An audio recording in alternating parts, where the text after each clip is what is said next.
All right, welcome back. This is video number 6. It's called You Get One URL. So that's the reality is with Instagram, you get one URL, meaning one place to add your blog, your website, or your offer. It's not like Facebook where you can create a post every single time and put a URL directly to your offer. You get one URL, so you got to choose it wisely. So the question is, what URL should you use? So in this particular video, I just want to let you know that I'm going to talk briefly about the concepts, the fundamentals, and then I'm going to go to Instagram.com and I'll show you what we're looking at. All right, so with Instagram, like I said, you got to choose one spot wisely, right? Now, the secret here is because you're trying to build your brand and your lifestyle, the ideal place to direct them to is just your website, which could be your WordPress site. And then on your WordPress site, you have your blog, your website, and your offers all on that particular site.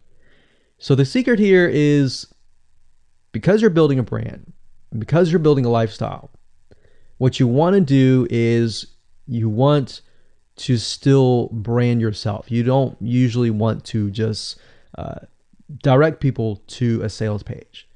People have taken the action to follow your profile, but they're still getting to know you, right? They're still trying to build that identity, build that relationship with you. So you still need to gain their trust.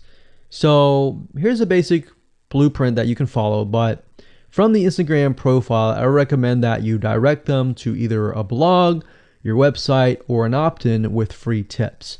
So you're still trying to build their trust. They're still semi-cold traffic.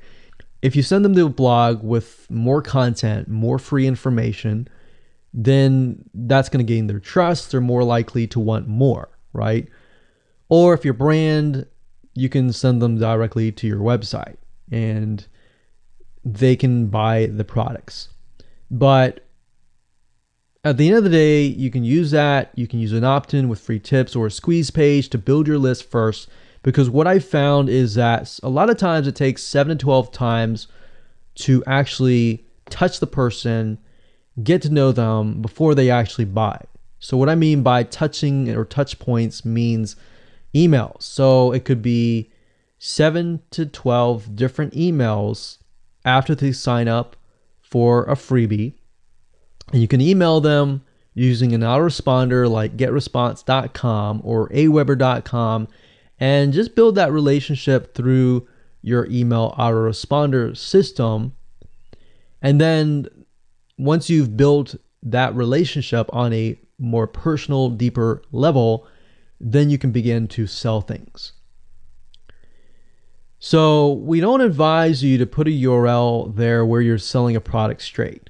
You know, it's actually better if that link is going to your blog or a content piece with tips, maybe tips on scuba diving, the top 10 things you shouldn't do as a newbie scuba diver, or the top 10 gears that I use. So if you think about that, you're telling them the gears that you use, and maybe you link them to affiliate links like Amazon affiliate links.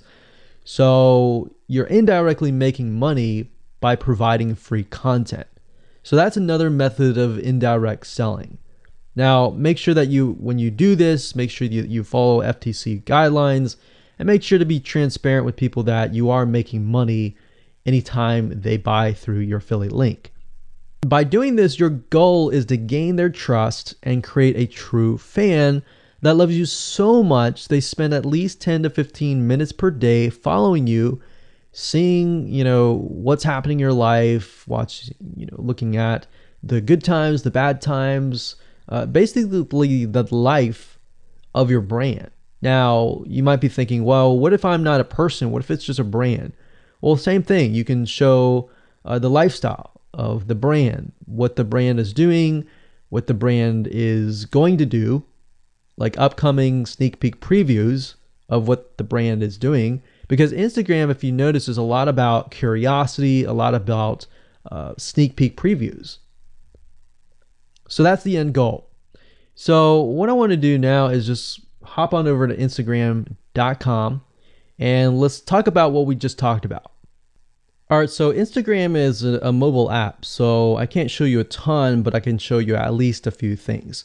But if you go to Instagram.com/Instagram, you'll be able to find the search bar. If you go straight to Instagram.com, then you'll be met with a screen that says you'll need to download the app.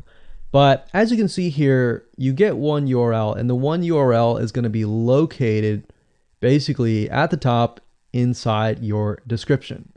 So if you notice, if I take a look at some of these images, let's say this one here, you'll see that it has a lot of text. You got hashtags, so you could use hashtags as a means to direct people to a certain place, but you can't really enter a URL in here. So that's why that one URL has to be used wisely. Now you can see, like I said, with Instagram, their profile, you can see that they're directing you to their blog. They're still trying to gain your trust, right? So they've not directed you to a certain product, but of course that's Instagram. So they could direct you to Instagram.com, but for whatever reason, they chose to direct you to a blog. But let's go up the top here and let's type in scuba diving. And let's just choose this one here. So as you can see, this guy has 696 posts, 117,000 followers, and he is linking right here. So let's see what he's linking to. So scubadiving.com/.